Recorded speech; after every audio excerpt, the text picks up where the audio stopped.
Mossdale Cave Incident. On June 24, 1967, a group of 10 cavers prepared to descend into the labyrinthine Mossdale Cavern in England. Their mission was ambitious, to clear obstructed passages and map the cave's intricate network. Despite the daunting reputation of Mossdale, known for its dangerously tight spaces and limited areas where one could even stand upright, the group felt reassured. 2 seasoned leaders who had previously explored the cave led the expedition and inspired confidence in the others. The journey started smoothly as they navigated through the cavern's winding passages. Hours passed, and the physical strain began to take a toll. 4 of the group decided the cave was more challenging than they anticipated and chose to return to the surface. They emerged to find a sky heavy with clouds, but dismissed the looming weather as harmless. Meanwhile, the remaining 6 continued deeper into the cave. Their route led them to the Far Marathon Passage, a claustrophobic section measuring a mere 18 inches by 12 inches. Here, they had to crawl through frigid water that trickled along the narrow floor. The group pressed on, unaware of the brewing storm above them.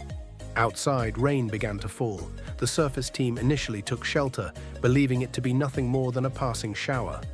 But as the rain grew heavier, water began pooling around the cave's entrance, eventually forming a small lake. Inside, the 6 cavers started noticing rising water levels.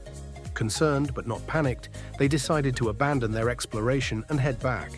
However, the journey to the surface would take 3 grueling hours.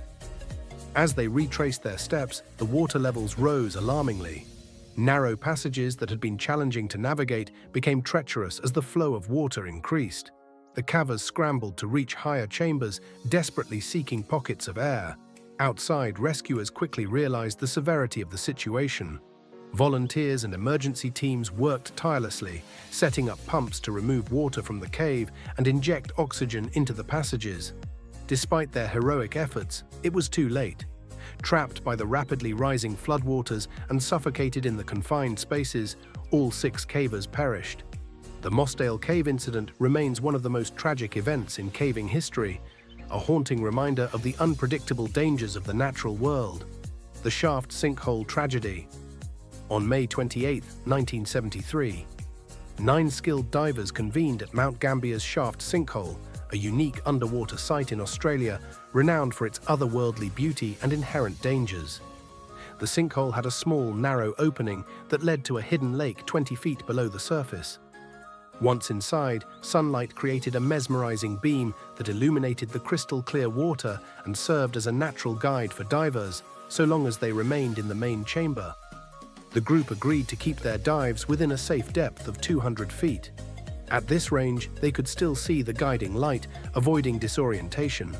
However, on the second day of exploration, 4 divers decided to push the limits. Their goal, to explore the western branch of the sinkhole, which plunged to a depth of 250 feet, a potential new record for the group. This decision came with significant risks. At that time, divers relied on regular air tanks, which made them vulnerable to nitrogen narcosis. As they descended, the increasing pressure forced nitrogen into their bloodstream, inducing a state akin to drunkenness that impaired their judgment and coordination. One diver, recognizing the early signs of narcosis, made the prudent choice to ascend. Several others followed suit, but 4 remained, driven by their ambition. The situation quickly spiraled into disaster. As the divers moved deeper into the western branch, their fins disturbed the fine silt covering the cave floor. This created a dense cloud that obscured visibility, effectively blinding them. Disoriented and with their air supplies dwindling, they struggled to navigate back to safety. On the surface, the rest of the team grew increasingly anxious. When the 4 failed to return, a search party descended into the cave. They found only abandoned equipment, a flashlight and a camera lying eerily on the bottom. Despite days of recovery efforts, the divers' bodies were eventually recovered. The tragedy underscored the deadly consequences of pushing beyond safe limits in such an unforgiving environment. Jacob's Well Tragedy. On November 23, 1983, Richard and Clark, 2 university students from Texas State, decided to explore Jacob's Well. This iconic underwater sinkhole in Wimberley, Texas, had a deceptive appearance, a serene, shallow pool only 25 feet deep. But below its tranquil surface lay a treacherous network of submerged chambers. While the first two chambers were relatively open, the third posed a significant challenge, requiring divers to navigate a narrow passage. For years, Jacob's well had claimed lives.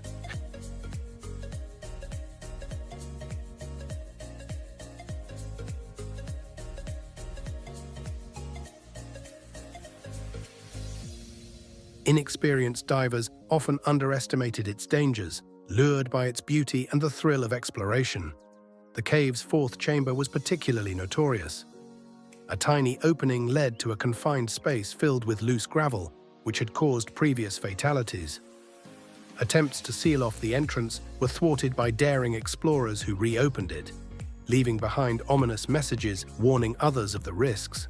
Despite their limited experience in cave diving, Richard and Clark were determined to explore. They made their way to the third chamber where the notorious squeeze awaited. To pass through, they had to remove their air tanks and push them ahead. Richard went first, but became disoriented in the tight space. As he struggled to breathe, Clark managed to pass him the oxygen regulator. They took turns breathing as they painstakingly navigated back through the chamber. Their ordeal didn't end there. Once they reached the first chamber, they mistook a false chimney, a dead-end tunnel, for the exit. Time was running out, and their oxygen supplies were critically low. Clark managed to swim to the surface, covering an astonishing 75 feet on a single breath. Tragically, Richard wasn't so fortunate. Disoriented and out of air, he drowned in the depths of the cave. Gollum's Cave Tragedy. On August 18, 2005, a group of 5 friends set out to explore Gollum's Cave, ominously nicknamed the Cave of Death. They arrived in the early hours of the morning, and one member chose to remain outside while the others ventured in. To reach the inner chambers, the group had to navigate a narrow underwater tunnel. The passage was so tight that only one person could pass through at a time, completely submerged. When they emerged into a chamber with limited airspace, they didn't realize the air was bad, a term used by cavers to describe pockets with high carbon dioxide levels and low oxygen. The toxic atmosphere began impairing their ability to think, breathe, and make decisions. As they tried to retreat, the first person entering the underwater tunnel became disoriented and failed to find the exit. The rest followed, but one by one, they succumbed to the same fate. Outside, the friend who had stayed behind called for help. Rescue teams arrived, but were unable to save the group. All 4 perished, and the cave was later sealed with cement to prevent further tragedies.